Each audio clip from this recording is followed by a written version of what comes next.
Gardener's World's Adam Frost reveals heartbreaking health battle and fans are worried.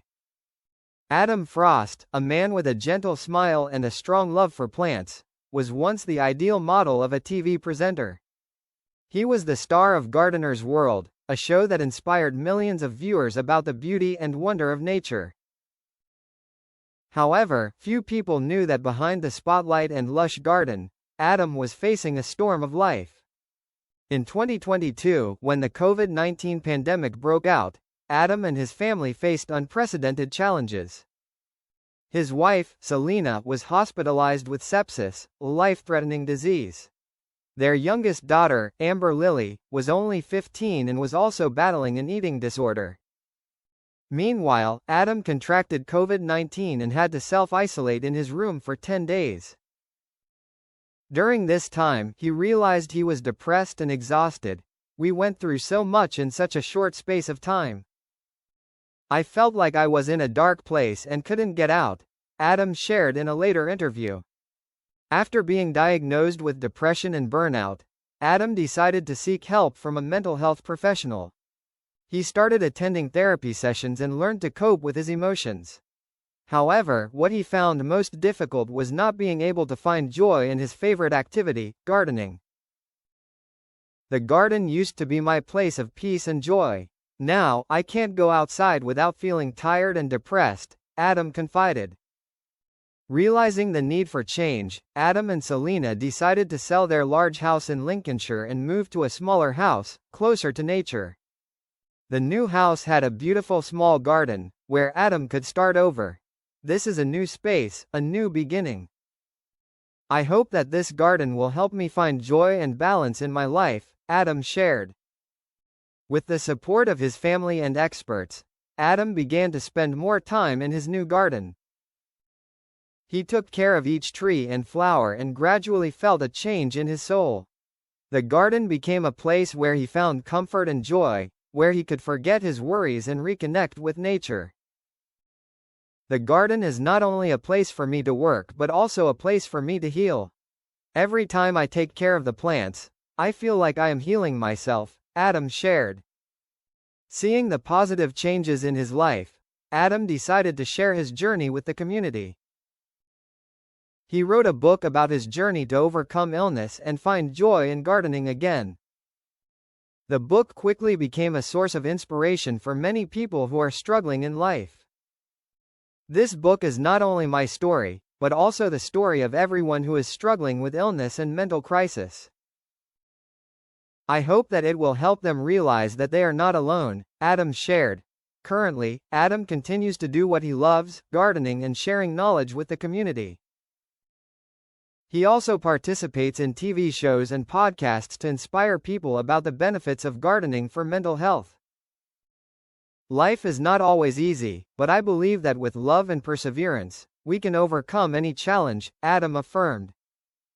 When Adam's first book, From Root to Flower, was published, he had no idea that his simple words about his life and pain would touch the hearts of thousands. His email inbox was flooded with thanks, condolences, and heartfelt confessions, from soldiers suffering from PTSD, to single mothers struggling with depression, to teenagers looking for a way out of their own loneliness. Every morning, before tending his garden, Adam spends an hour reading mail. Some days he bursts into tears, others he giggles at a handwritten, typo-filled letter from an 8-year-old girl in Cornwall who says she grew carrots successfully after watching Uncle Adam's show. One day he received a handwritten letter, on lavender-scented paper, in neat handwriting. "Dear Adam, I'm Isabel, 43, living in the Lake District. I lost my husband 2 years ago. He was an avid gardener, and you were his hero. After reading your book, I went back to our old garden, where we used to plant a row of white tulips, and I cried. But I also laughed, because I remembered that love can last a long time, if you care for it. I don't know what I'm writing anymore, just thank you." Adam read the letter over and over again. Something about Isabel's handwriting made his heart flutter, like a string gently plucked. He didn't reply right away, but he kept the letter in a leather notebook, next to his bed. A few months later, Adam, on the occasion of a trip to the Lake District to film a special episode of Gardener's World, decided to visit Windermere, one of the places mentioned in Isabel's letter. He's not sure what drove him, curiosity or a newly healed heart searching for a rhythm. When he arrived, the scene was like a painting. The lake was calm, the sky was blue, the hills were covered in mist. And standing by a row of white tulips in front of a small house was a woman with brown hair tied in a bun, wearing a pale gray sweater, her eyes looking out over the lake. "Are you Adam Frost?" she smiled. "And are you Isabel?" he asked, raising an eyebrow. They laughed, unabashedly, as if they had met long before. After that meeting, Adam and Isabel kept in touch. They wrote to each other, not emails, but handwritten letters, just like the first time. The letters carried the scent of tea flowers, of damp earth, of spring mornings. Each letter was like a flower in their own garden. Sometimes Adam invited Isabel to his garden in Lincolnshire. Isabel brought seeds from her old garden, lavender, forget-me-nots, and an old tomato variety that her husband had grown. They didn't talk much about the past, but each movement of the garden, each touch of the soil, was a time when they faced each other, and healed together. One afternoon, as the sunset turned the garden golden, Isabel said, "Do you think plants feel human love?" Adam smiled. "I think they live on it."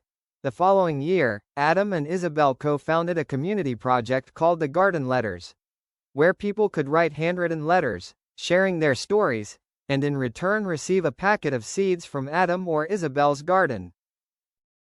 Each seed came with a small, handwritten note. The project grew rapidly.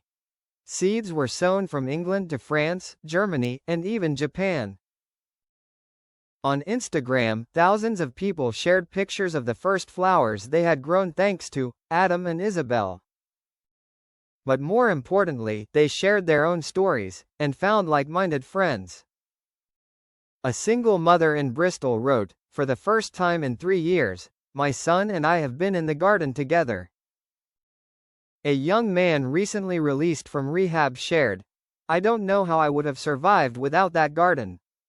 Adam read each line, and once again saw how the garden had saved not just his own life, but hundreds, thousands of other lives. On March 21, the day of the spring equinox, Adam and Isabel held a small gathering in their garden. No cameras, no sponsors. Just people who had written letters, planted trees, cried, and laughed. They built a small wall, called the Wall of Memories. Anyone could post a letter, a photo, or simply a handwritten note. No one read it out loud, but everyone stood there silently for a long time. As the sun set, Adam stood in the middle of the garden, watching people hug, shake hands, laugh, and he saw one thing clearly. We are gardeners, not just sowing seeds, but sowing love, hope, and life.